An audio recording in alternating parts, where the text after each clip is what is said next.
Hello, welcome to Port Misery, a GH podcast where we try to figure out why everybody in Port Charles is so miserable this week. It's Tara, y'all. Hey, y'all, I am so tired. I got home so late last night, and it was just like 11:45. But like, I'm an old lady, so like, I can't be. I was like, I'm gonna be 39 on Friday. I can't be good staying out till no 11:45. That's crazy. But I was out because I was at the GH fan club weekend. It was very fun. I went to see Dom and Mo, and I met people. Like I hung out with Tracy. I got to meet my friend Erin for the first time because she lives in Canada and she lives in like Eastern Canada. She lives in Toronto. So like I'm in LA. I don't be seeing people on the East Coast. I got to meet Amy. She's like Crimson Run on Twitter. It was so cool. I've like talked to her forever, like since before Port Misery. So it was so fun. And like a lot of other people, like I met Sharon, who's one of the organizers for the event, like so nice, like so many nice people. It was very fun.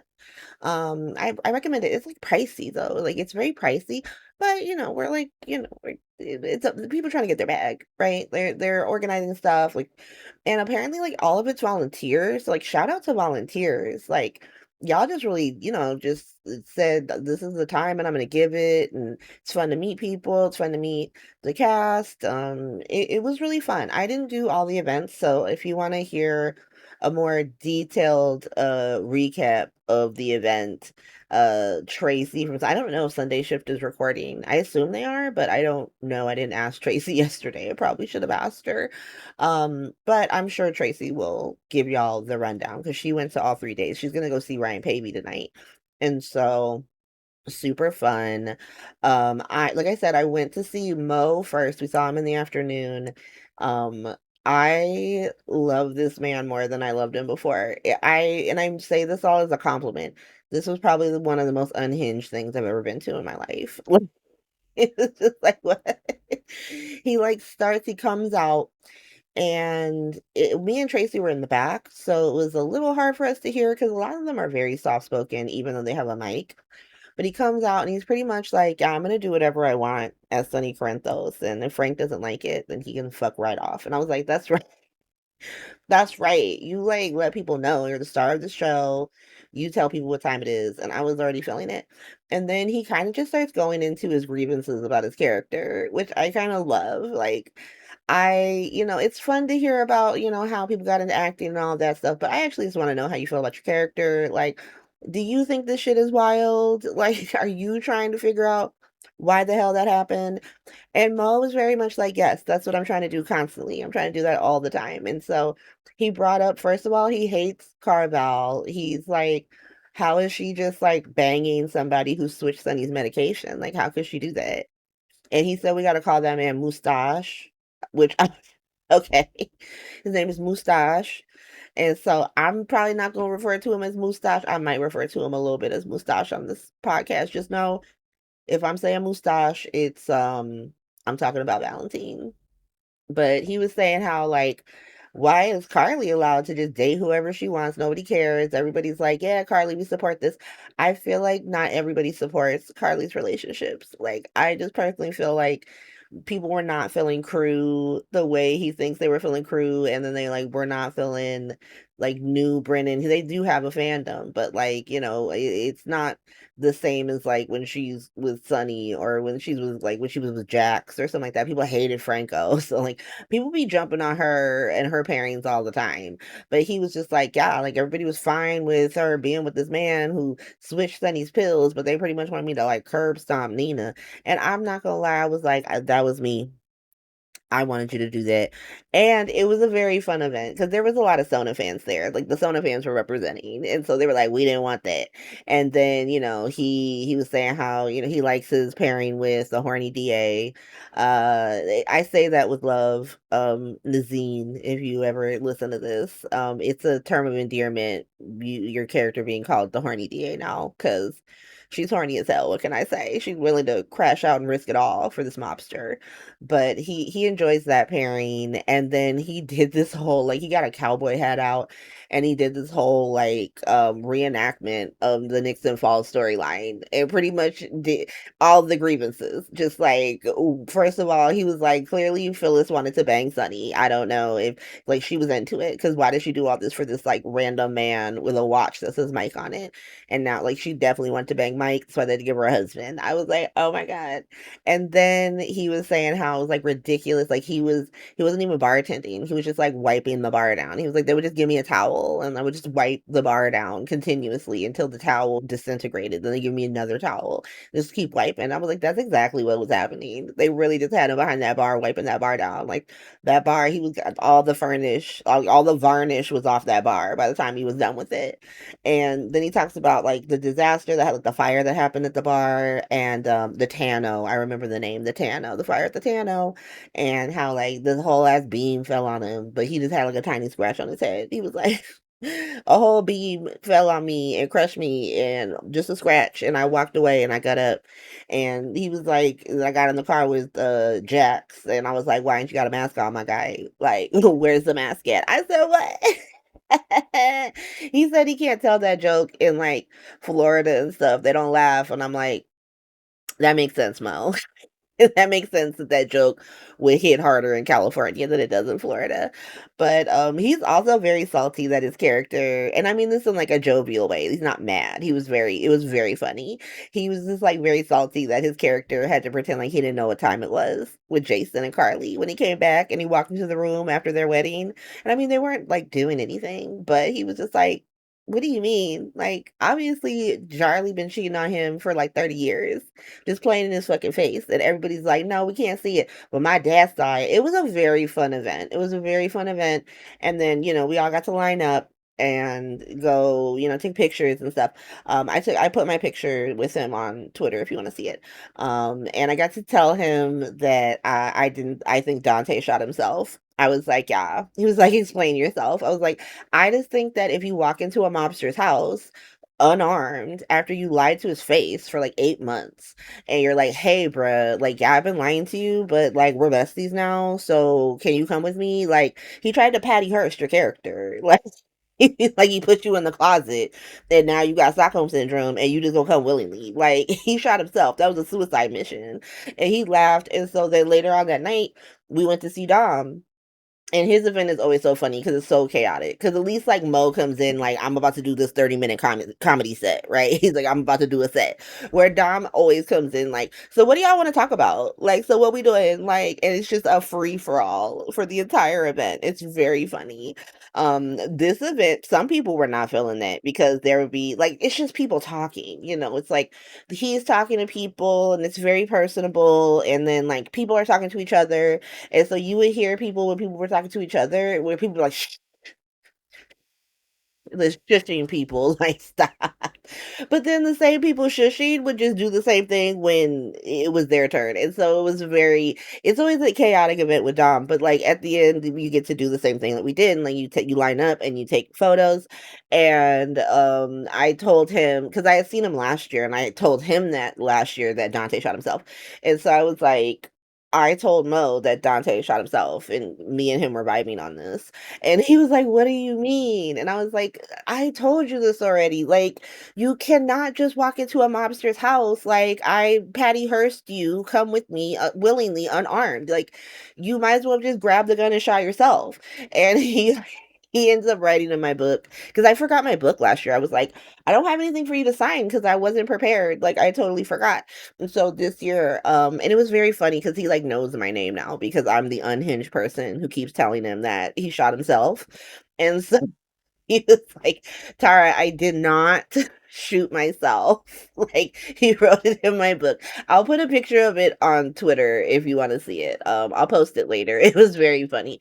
But I had a very fun time. I really liked the events that I went to. I thought they were really fun. I've heard a lot of good things about other events that people went to. Like Aaron and Tracy went to the lyric event, so with Becky Hurst and Rick Hurst, and they had a really good time. Like they were having, like, apparently it's very fun at the lyric event. I know people who went to Maura and Cynthia's dance party. Like they always have a dance party, which I love. That's so fun. That's so cute. And so it's a very fun event. I know a lot of people in the main day, like they have all the tables set up, and so you can go see the actors. So like Tracy bought a fan and she had that thing signed up. Like she got so many people's signatures and she got to meet people and they had heard of Sunday Shift. It was so fun. And so highly recommend. Great shout out to all the volunteers and the organizers and of course the cast for showing up, like, and giving their time. I mean, I think they're getting paid, but still, like, they could have been doing other things. It's summer, right? You could do anything else on a weekend in August. So thank you guys so much. But I just spent 10 minutes talking about the GH fan event. So like let's talk about the recap. This is gonna be a super chaotic recap because I wanted to do this yesterday and then I was like, no, I should just do it Sunday. So, I can talk about the event because I was going. But then I was like, oh, if I don't do things on Saturday, I just don't do them. And so I forced myself to like make a very chaotic list. It's so chaotic. I'm gonna have to decipher what I said and what I meant to say. And so this is a chaos podcast. This is the GH Fan Club Chaos podcast. And so let's go. Let's figure it out. So we got a new Ethan. We got a new Ethan out of nowhere. It's like this new man here is playing Ethan, and he's already gone. Like he was already gone. And I just like we have so many of the same actor popping up playing different characters. Like all of their nicknames, some of them have different nicknames because I didn't realize this pattern until it was happening. But like we have literally five generic white men on this show for reasons. We got generic white man number one, who is Mean Girls detective. We got generic white man number two, which is Dr. Spy. Generic white man number three is creepy record producer. Generic white man number four is new Ethan. And now we have generic white man number five who just ran new Ethan out of town. And so like new Ethan was started mad flirting with Ava, just mad flirting with Ava, popping it for Ava. I said, okay, new Ethan. And so Ethan and Ava end up banging. Apparently Ethan needs a sleep apnea machine. I didn't need to know that about that man. It's a funny gag to put in there, but I feel like that man's in shape, and so why he need a sleep apnea machine? Maybe he just need a little like corrective nasal surgery, but it don't seem like he got too much pressure on his. I why he need a sleep apnea machine? But Ava bangs him. They have some little like back and forth. It's kind of like I don't know what they were doing, but it turns out that it does not matter. It absolutely does not matter. But they're kikiing. They go to the pool together, kikiing some more. Ethan see generic white man number five and immediately runs out of the Metro Court like a goddamn Looney Tunes character. He was like the road runner. He was like Tasmanian Devil, just out that bitch. He ran so fast, Ava didn't even see him go. Ava said, "Where that man at? Where he at?" And he kind of dined and dashed on her. Like, did they buy anything? Like, does it cost money to be at the Metro Court pool? Did they buy any drinks? Did they, order any food? Like, if they did, he definitely dined and dashed on her. Like, it was very fucked up. And so he goes back to Lulu's crib, starts packing on his shit, and he tells her he gotta go. He gotta go. Lulu's like, "Don't you work for a mobster? Don't you work for Sonny? You can't just be piecing out like that. What you talking about?" And Ethan's like, no, no, no, no, no. I gotta go. You gotta trust me on this. I gotta go. And so he leaves. Generic white man number five, who just does not look scary enough for Ethan to be Looney Tunes and out of this bitch like this. Like, I'm sorry. Maybe when they tell me more about him, I'll be like, I see why he left. But I was expecting someone different to be rolling through if Ethan is moving like this. He is a generic white man. He's not even the first generic white man we've seen in the last 2 weeks. He's number five. But generic white man number 5, he is like, let me call Lulu's house and pretend like I'm trying to deliver a package. Lulu's like, listen, thank you for trying to deliver this package. This man don't live here no more. I don't know what's going on, but he ran out this bitch and he's leaving. Generic white man number 5 is like, okay, do you have a forwarding address? Because I really gotta give him this package. Lulu's like, no, I don't know where he went. Send it back. Send it back, bro. He don't need it. He don't need it. And so now generic white man number 5 is just out here. And I have a feeling that generic white man number 5 is gonna be that random loose baby that Shaylin has. Is gonna be the daddy. Why and why should we care? Because now both her parents are just generic white people, generic numbered white people that we don't care about. Like she has generic white woman mother who died in the forest, like a fairy tale character. And now she got generic white man number 5, who's operating like Yosemite Sam or some bitch, out here getting new Ethan out this bitch. Okay. And I kind of feel like not that I needed to keep new Ethan, like thank you for your service, sir, but also I feel like if we trade characters, like I would prefer Ethan to generic white man number 5. Who is generic white man number 5? Who is this? Who is this? And all the generic white men were doing stuff. Let's get them out the way. So generic white man number 1, Mean Girls detective. He was just out here flirting with Lucas. And so I'm like, did we kill Marcus to get Lucas a white man? Like, why did we kill Marco? I think I just called him Marcus. I didn't mean to call him that. Marco.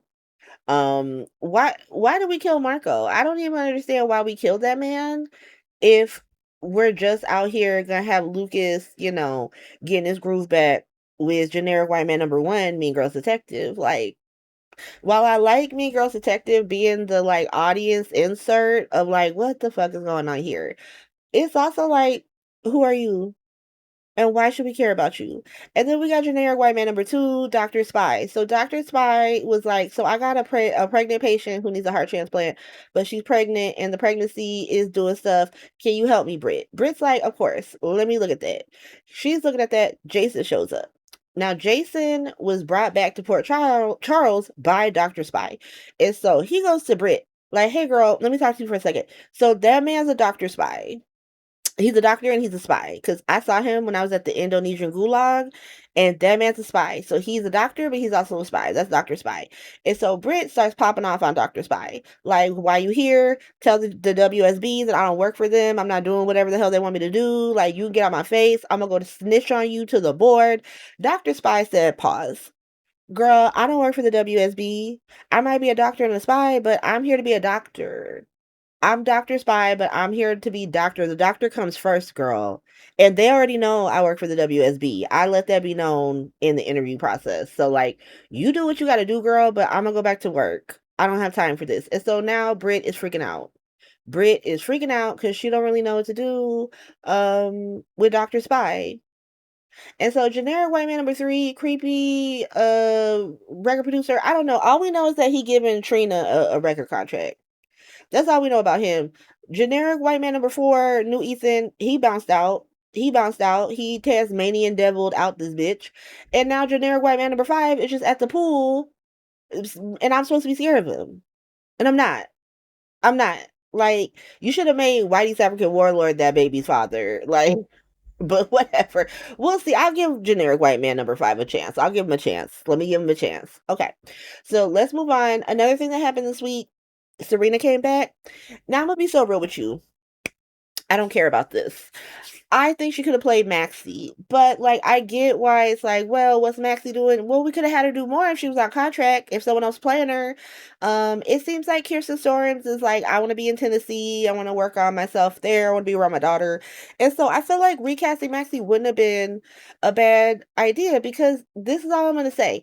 I'm gonna give her a chance. I'm gonna give her a chance, but everything they said about Serena makes her sound like some hippy dippy save the whales bitch. And I'm like, that's not a shooter though. That's not a shooter. You going up against Tracy and Michael now. Brooklyn's not really a shooter anymore anyway. They neutered her with fucking Shaylin. But like Michael and Tracy are shooters. And right now they shooting at each other because, Michael is like, I gotta show dominance to Tracy or she's not gonna respect me. And so right now they having a little like pissing contest for deception. But once they stop having that contest, they gonna click up.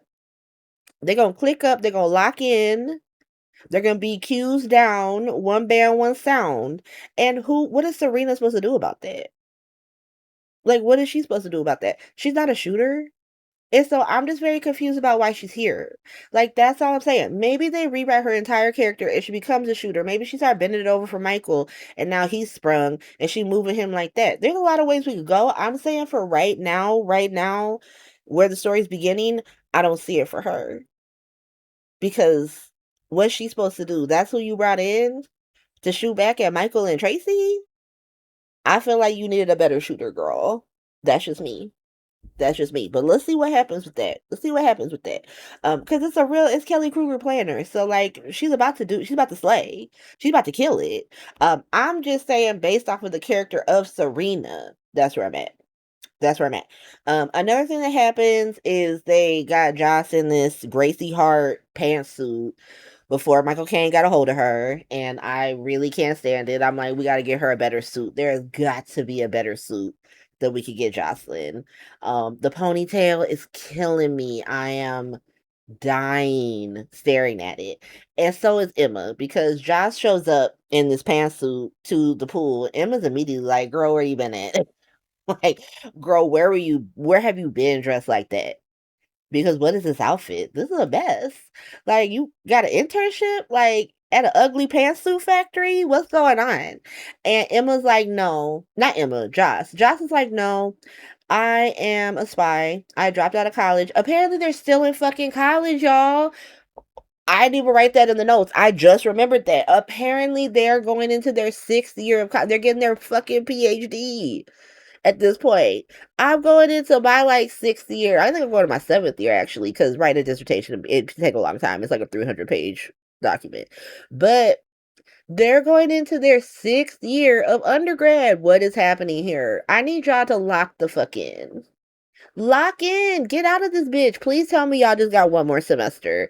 That happens sometimes. Like, oh, I gotta go a little over. Some things have happened. You know, they were going to jail. They were crashing out. Their boyfriends were dying. Sure, maybe they need one more semester. But damn, this is like a year and a half over at this point. I don't even think financial aid will let you do this. At this point, the university, like, you gotta figure it out. You gotta figure it out. What's going on here? Like, you spending way too much money to not be serious. Like, what's going on? And so these kids are still in college, and I'm like, I'm crashing out. I'm crashing out. Get them out of there. Get them real jobs. Like, what? I guess Joss got a real job. She's a spy, but she had to drop out of college to do that. Why? Robert's a fucking lawyer. Remember when they told us that Robert was a lawyer, that he was going to law school and he got out of that bitch? He graduated from that bitch and took the bar in New York City, and that's why he could be DA? He went all the way to law school. Jocelyn dropping out of college? Why she got to do that? Why did she got to do that? It's whatever. Okay, let's get back. Let me get back. I'm just like, as a college educator, I cannot believe that one, these kids are going into their 6th fucking year of college. That's crazy. And two, that Jocelyn's dropping out of college to be in an ugly pantsuit spy organization with an ugly sad girl ponytail. Like, oh my God. You have too much money just off the cuff to be wearing this ugly TJ Maxx pantsuit. Like, the pantsuit has me crashing out. I cannot believe it was a sad girl ponytail. Okay, so Joss tells Emma that she's a spy, and Emma calls her a dodo bird. And last week I think it was like 2 weeks ago, I made something about like the birds of Port Charles. And someone had asked me about Jocelyn because I forgot to add her. And I was like, she's a raven, probably because she's just whining about her dead boyfriends, being haunted by her dead boyfriends, and everything about her dead boyfriends like motivates and moves her. Well, now she's a fucking dodo bird because, like, girl, why are you working for this terrible spy organization that's full of terrorists? Literally, the villain that you fought was your own people, and you still like, yeah, this is where I want to be. This is what's hot. Okay, and Emma calls her a dodo bird. She's like, girl, you see that my grandma just got out of a loony bin, and you said let me sign up for the loony bin. You a dodo bird. And Jocelyn's like, you just don't understand. And then Emma's looking at Trina like, Trina, you gonna jump in here? You gonna read your friend down because she making stupid moves? And Trina's like, well, I don't like it, but I'm trying to support. Emma, you don't even like Joss. Like, don't waste your breath on her. I like her, and I tried to stop her, and she wouldn't listen to me. So, like, she's definitely not listening to you. She hard headed. The pantsuit is like got deep into her atoms, into her soul and shit.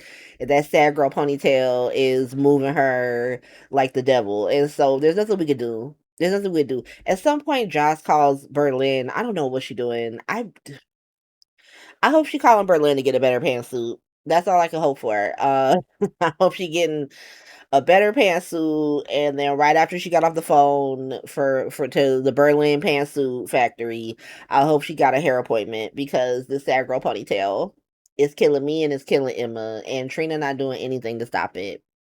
And so let's move on. We also have like Scout and Rocco versus Danny and Charlotte. I told you that the Sante siblings were dead. Not only are they dead, Dante himself, like Dominic and Pronius, like they're not related. I don't care about that. He was like, they weren't related. What could we do? Like, let Rocco get his, get his flirt on. And so the Sante siblings are dead. And it very much seems like Rocco and Scout are going to be kikiing. And then Danny and Charlotte are over here being haters, like stealing boats, crashing them and shit. Because Danny crashed the boat on some sandbar, and now he got to get a job at the Metro Court pool. We're going to get into that in Delusional Hospital, but he had to get a job, but he was not trying to have a job this summer. He was really trying to bum around this summer, and all of a sudden he crashed a boat, and now it's like, damn it. Now I got to work off this boat. Can't even keep the money. He can't even keep the money. He got to give the money straight to fucking Ned. It's crazy, but we got that happening. And it seems like Danny's really isolated because like he's so connected, he's so related to so many people in town, like being a Q, being a Cassadine, being a Jerome. Like he's so connected that like who does Danny have? Like some people have been like Georgie, but unfortunately they just moved Georgie down under. So like he don't have her. And so what's about to happen with that? But that's the little kids. They're mad. They're like beefing with each other. And then softball season has become Dante about to steal your girl season because Rick is about to crash out. Like he shows up, Dante out here teaching Liz how to catch a ball. I'm like, hasn't Liz been playing softball for years and years and years, but she ain't know how to catch a ball? They had her outfield just chilling, just like drinking like Meredith and Christina in that one episode where they play softball at Grade Sloan. That's so okay.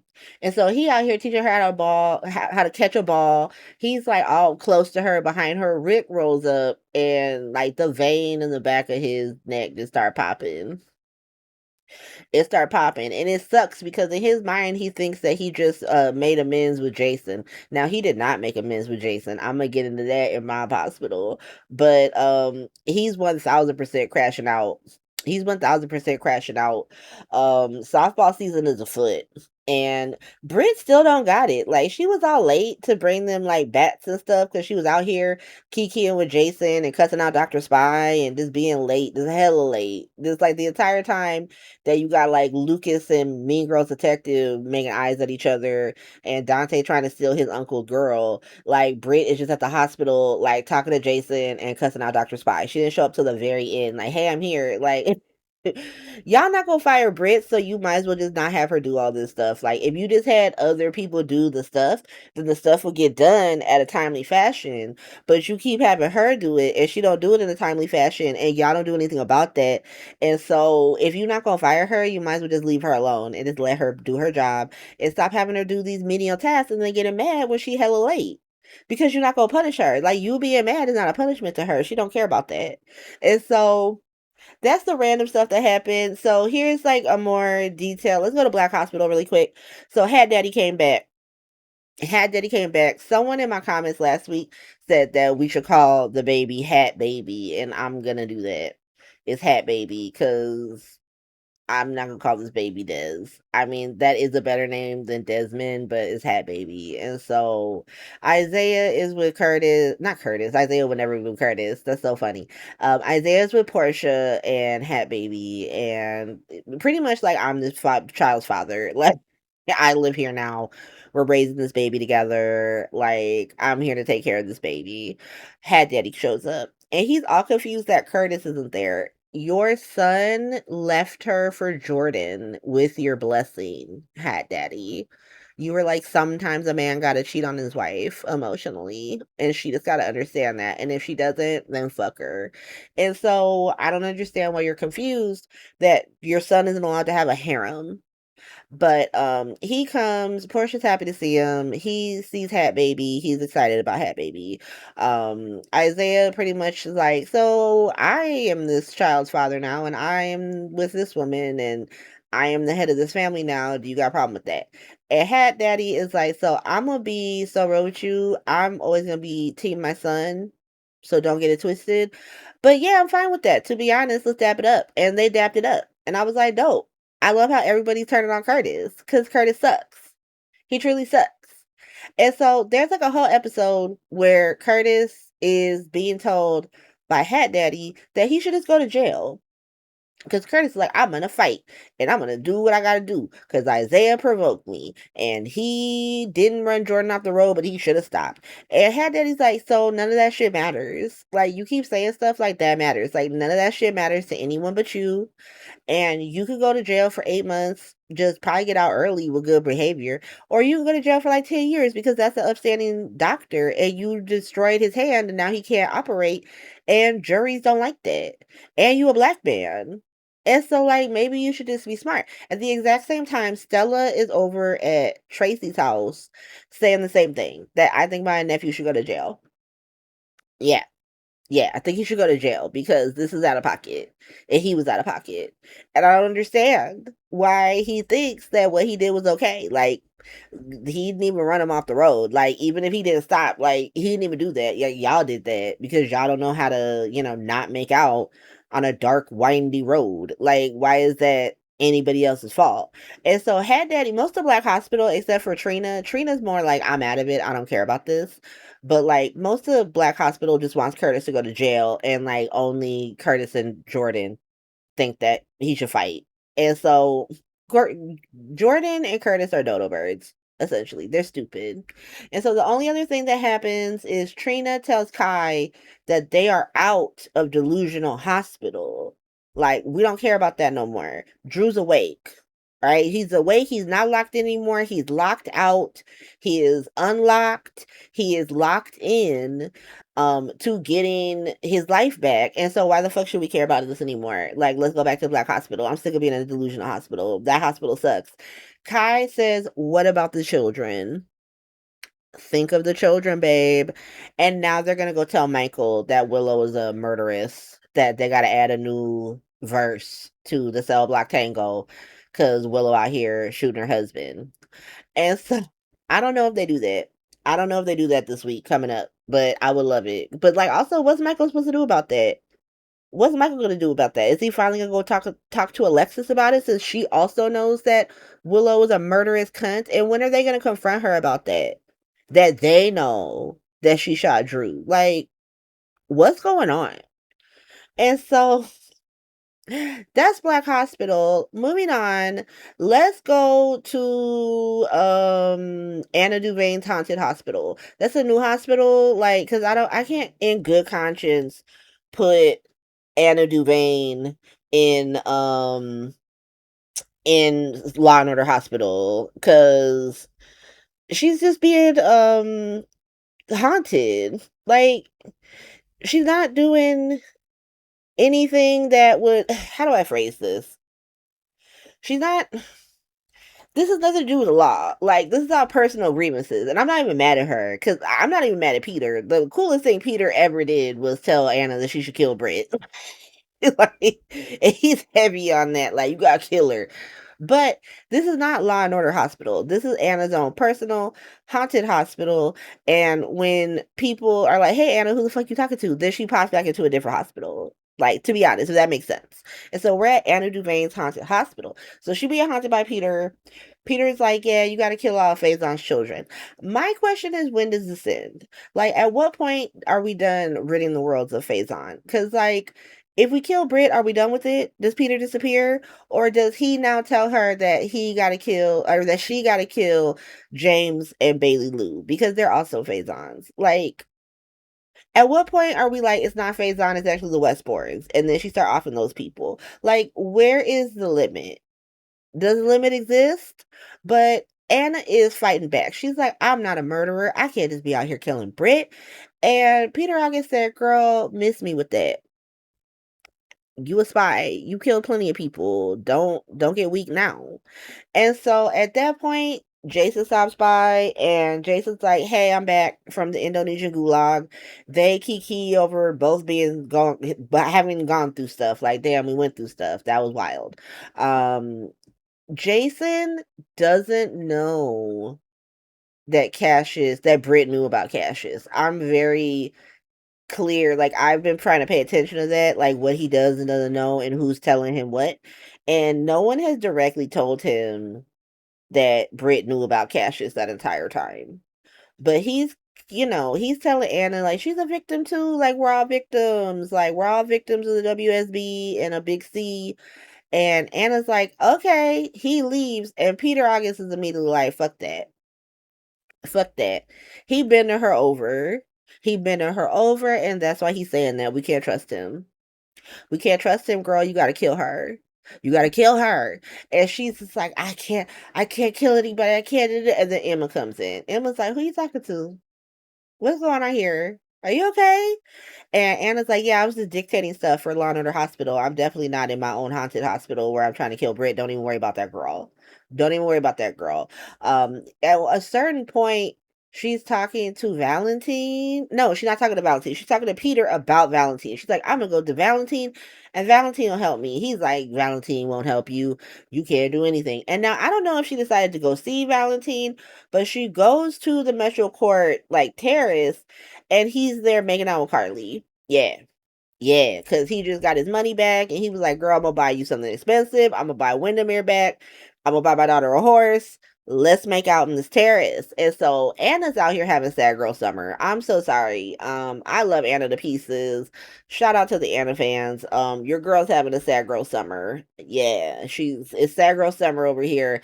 Maybe she'll have a better fall. But for summer, it seemed to be a wrap for Anna. No hot girl summer for Anna. I hate to see it. And so let's go over to Mob Hospital. So Jason comes back. He finally sees Carson. And then he tells Sonny he's quitting. It's wild. I'm gonna get into it. So Jason, he goes to see Britt. They, dap it up. If you know, you know. And she doesn't tell him that she knew about Cassius. And Anna doesn't explicitly say it. So I'm assuming that he don't know that she knew about Cassius. But we'll see what happens. But they have like a nice reunion. They're happy to see each other.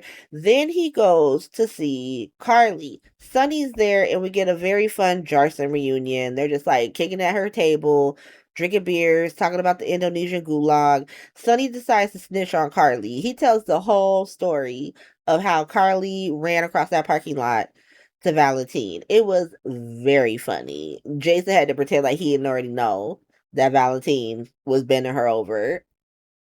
All right. All right. And then later on in the week, Sonny is with Rick. Now, Rick is telling Sonny how Whitey African Warlord is in jail. Like, that man not getting out of jail. And the second he gone, the Piers and Windermere go up for sale. Now, this is what I'm thinking is about to happen. We know Sonny want his Piers back. But we also know that he want to get Valentine. He want to do a get back on Valentine because it wasn't enough to fuck with his medication. Bending his ex-wife over is unacceptable behavior. Like, I let it slide that you did that with my medication, but now you want to go blow my wife's back out. And like Carly, like, she's the one that Mrs. Corinthos that, like, was she Mrs. Corinthos, she's forever Mrs. Corinthos. And so that's his wife, and he cannot let this man who did that to him be with her. And so I have a feeling that Sonny gonna try to buy Windermere. Yeah. Yeah. I think Sonny gonna try to buy Windermere. Valentine might try to buy them Piers. But if they put Sonny in Windermere, I don't know what I'm gonna do. I don't know what I'm gonna do. It might not happen. It might not happen. But can you imagine if Sonny was in Windermere? Tell me what you think. Like, if you put your thoughts in the chat, or not in the chat, in the comments about like how would you feel if Sonny lived at Windermere, if he owned Windermere? Would that be nuts? I feel like that'd be nuts. I kind of want it back at the mob compound, to be honest. So I'm not pushing for a Windermere, but I do think it'd be mad funny for him to buy it underneath Valentine. And now they all got to deal with Sunny on Spoon Island, and it's harder to monitor him because now he on a fucking island. let's Let me know what you think in the comments. All right. And so they're talking about that. He's like, Rick is like, okay, when you get the periods back, you can't be the one to buy him because like that's sus as fuck. Sonny's like, don't even worry about that. Let me call Jason. Calls Jason. Jason was with Britt. Jason's like, yeah, I'm gonna come over. He comes over. He sees Rick immediately like, the fuck is this? And Sonny's like, listen, we gotta squash it. All right. We gotta put all the beef to the side. We gotta squash that shit because this my brother, but also you're my brother. Like y'all both my brothers and we're a family and we need to be a family. Jason's like, look, Rick working for you is not gonna be a problem for me. Don't even worry about that. They both take this the wrong way. Rick and Sonny take this the wrong way because Rick is like, well, if you can squash it, I can squash it. I'm good. And he goes to leave to go start his beef with Dante, with his nephew Dante. That's really, if Rick thinks that he can be ahead of Dante, that's hilarious. Like, Sonny will 1000% be taking his son's side no matter what he does. And so Rick's over, he goes over to be tortured by Dante.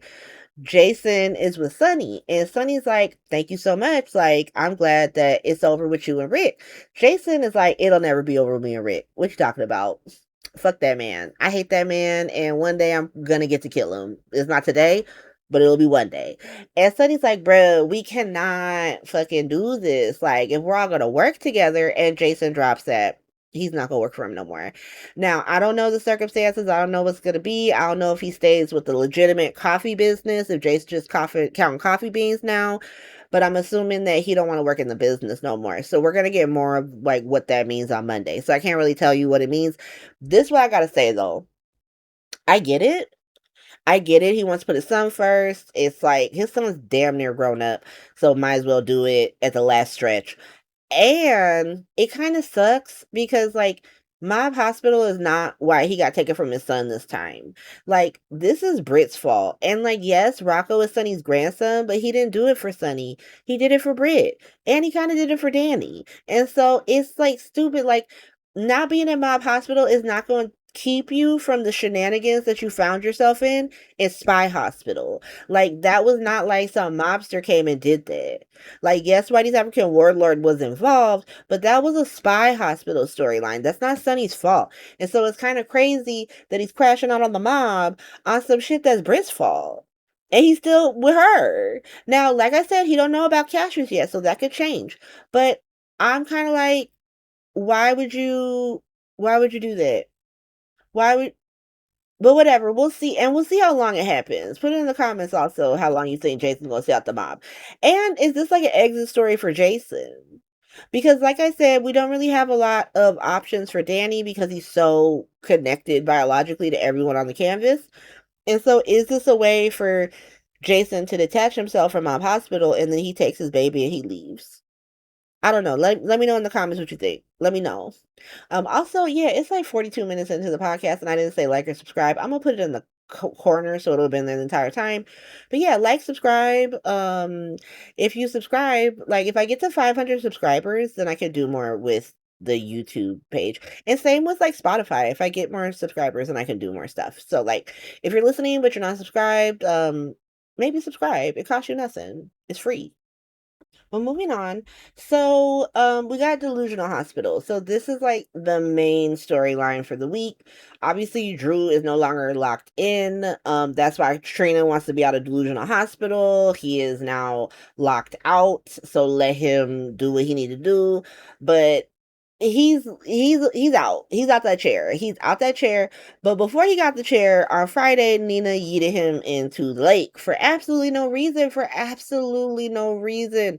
Because she was the one who came up with the plan that they should just leave. That they should just, like, they got a lot of money, they should just bounce out.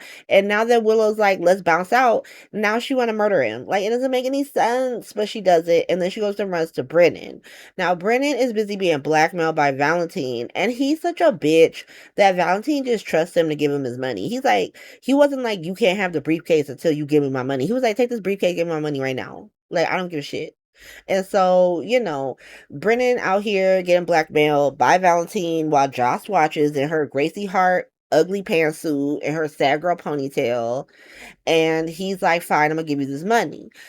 He sends Joss to go do secretary work in her pantsuit with his money. And then he goes and talks to Nina. Now, Nina is like, so I murdered Drew. So sorry, I murdered Drew. They go to fish his body out. Now, there's this weird moment between Valentine and Joss that I don't even remember what they were talking about because her pantsuit was so distracting. I was like, girl, what is this pantsuit? Like, you just watched this man just be punked in front of you, and you were still like, I want to be in this pantsuit, have the sad girl ponytail with him. It's so sad. So they were talking about something. I don't know what it was. I'm so sorry. I'm so sorry. But Nina tells Brennan that she murdered Drew, and he is like, cool, let's go fish his body out the pier. um Geo is there. Geo had been talking to his mama about the record deal or whatever, and then he decides to go swim. He sees Drew just floating there, so he pulls him out, takes him to go see Willow, tells Nina and Brennan that's what he does. Put a pin in that. And so now Willow was at her office. Chase had come and said, you got to go talk to Dante and Molly because the creepy council person said that you were kikiing with Whitey's African warlord. She's like, please just let me go. Like, I have to do something. Please let me go. Chase is like, yeah, I can't do that. Like, girl, you should just go talk to him. Like, what's the problem? And so she goes talk to Dante, immediately starts crashing out on him and Molly, be like, why y'all, railroading me? Why you doing all this stuff to me? Like, are you doing it for Michael? You doing all this stuff? Dante's like, why you say fuck me for? Like, why you say I was straight out here accusing Michael of shooting Drew for you? Like, the hell? But she crashes out like, you're not about to arrest me. If I'm not under arrest, I'm gonna go. I'm gonna go. And so she goes back to the house. Drew there. He's all wet, standing up, and start immediately reading her for filth. Now, I get the staging where they have Drew acting all crazy and like, oh, he's so dangerous. Why he like loking up on her like that? Well, he loking up on her like that because she kept him locked in for 6 months. Like, she is not a victim here. Now, I'm not saying I want him to do anything to her. I'm not in the mood to see men put their hands on women. What I'm saying is, I understand where the energy is coming from. Because, girl, you're not about to sit here and pretend to be a victim. Not in my face. Do not play in my face like that. She starts being like, let me explain, let me explain. This is why I can't fuck with her. This is why I don't fuck with her. Because what do you mean? What are you talking about? You were out here giving him all the evil monologues over the past 6 months about why you did this and why he deserved it. So what you got to explain to him, girl? What you got to explain to him, girl? Like, stand in it. Stand in it. That's the thing why I can't with Willow and I can't with Nina. Carly, Ava, these are people who will stand in it. Like, he's looking up on them. They're explaining how they did it and why he deserved it. Like, yeah, I did it, and here's why I did it. Not this, like, please let me explain, please. And then as soon as Brennan come in with that gun, see, that's another thing. I wasn't worried about her because I understood what was about to happen. And so Brennan and Nina come in. Brennan comes in pulling a gun. And now Willow big and bad. Now she's big and bad. Now she got all these things to say. Now they're like threatening him with charges and all this stuff. And now her and Nina are big and bad. I can't respect it. I can't respect it because you were crying. You were crying in the corner not 10 seconds ago. And now you big and bad. Now you throwing Lila's rings on the floor. That doesn't belong to that man. That doesn't belong to that man. If anything, I would have mailed it back to the Quartermains. Like, I'll be sure to give these back to the Quartermains where they belong. But I guess because she don't fuck with them, make it make sense. Like, prioritize. Like, do you fuck with him less or do you fuck with them less? Be so fucking serious. But she leaves. And Drew's just out here. And I'm like, what is he about to do? Like, do you have him try to take Aurora back or does he go for ELQ? Because he don't have a job currently. She's going to be the congressperson. Oh, Michael is both the CEO of Aurora and ELQ. Like, what's Drew about to do? But whatever. He goes to the hospital and immediately freaks out Felicia and Elizabeth because they were like, it's very weird that Willow won't get this eye tracking device for him, and like, why is she doing that? And then here comes Drew doing a pimp walk into the hospital. Like, it was very wild. And so he goes and gets checked out. Liz is immediately like, that's weird, right? Like, that's weird. Drew comes, or Martin tells them that Willow and Drew are getting a divorce. Liz is once more like, that shit's weird. That shit's weird. Felicia's like, listen, I'm sad that Maxie moved to Australia. I don't want to talk to you about this. I'm so sorry, girl. You got to find someone else to talk to about this. I'm like, Liz, you are in danger. You gotta let this go, Liz. You gotta find a better story. Like, go jump into that triangle with Rick and Dante and don't worry about Willow. She's crazy. Stay out of the Delusional Hospital, girl. But Martin is just there the entire time. He's just like, I'm just here giving this man a ride. I have nothing else to say. I don't know what to do, to be honest. Like, I whatever. And so he takes Drew to Alexis's house to be a menace, essentially. I will not be swayed by this. You can have Drew go be rude to every single person on this cast until Willow and Nina pay for their fucking crimes. I'm Team Drew. I'm Team Drew. I'm like, listen, I got more tea for you when you done yelling at that person. I got your back, daddy. Let's go. Let's go. Because hell no. And everybody he yelling at, like they were Alexis was talking mad shit in his face not 2 days ago when he was locked in on that pier. He was like, I wonder if he's still an asshole. And Michael was like, yeah, I bet he is. Why wouldn't he go jump in her shit as soon as he got out the chair? Nobody was nice to him when he was in that chair. Nobody felt bad for him. And so I'm not gonna be swayed by this. He's allowed to be a menace. I'm so sorry. These people did not care about him. And so he pretty much tells Alexis, like, I'm taking my baby home and you can't see her anymore. Fuck you, girl. Then he's just at the pool. I'm screaming because why you trying to be at Carly's pool? Like, why you trying to be at the Metro Credit pool? But he's at the pool. BOQ was at the pool, like, with Chase at some point. Danny got to work at the pool, like I said, because he crashed that boat on the sandbar. And so he tripped, dropped the drink directly on Drew. And so Drew started crashing out because last time he was talking to Danny was like, fuck that man. And so why wouldn't he assume that Danny didn't just drop the drink on him? Like, he was going too hard. He was doing way too much. But I understand why he assumed that Danny dropped that drink on him. So Brooklyn started crashing out on him. He ate Brooklyn the fuck up, to be honest. She was like, you should be happy that my son saved you because you left his grandfather to die. And then freaking Drew was like, he's a good person because you didn't raise him. Like, that's what happened there. I was like, Drew, eating her ass up. Eating her up. And this is right after the Quartermains had just agreed to let him go watch Scout in the lake on their property. Like, after Danny had been like, please, for Scout, please. And, like, the first thing Drew does as soon as he sees Danny is tell him that he ain't shit. He ain't shit. I won't be swayed. I won't be swayed. And so there's another scene between Drew and Ava where he's trying to figure out how much Ava knew. He's like, yeah, so you cool with Nina? How much did you know about what the two of them were doing? And Ava looks genuinely confused. She's like, huh? Was shenanigans afoot? Because I weren't in them. And so but the final thing we got is like Brennan and Nina. I'm just like, they're together. They were flirting with each other. I'm just here to let y'all know that Brennan's gonna be in Delusional Hospital for the foreseeable future. I refuse to call this a spy hospital storyline. He's out of spy hospital. He works there on the weekends, but he's a permanent like employee of Delusional Hospital. And so let's let you know that.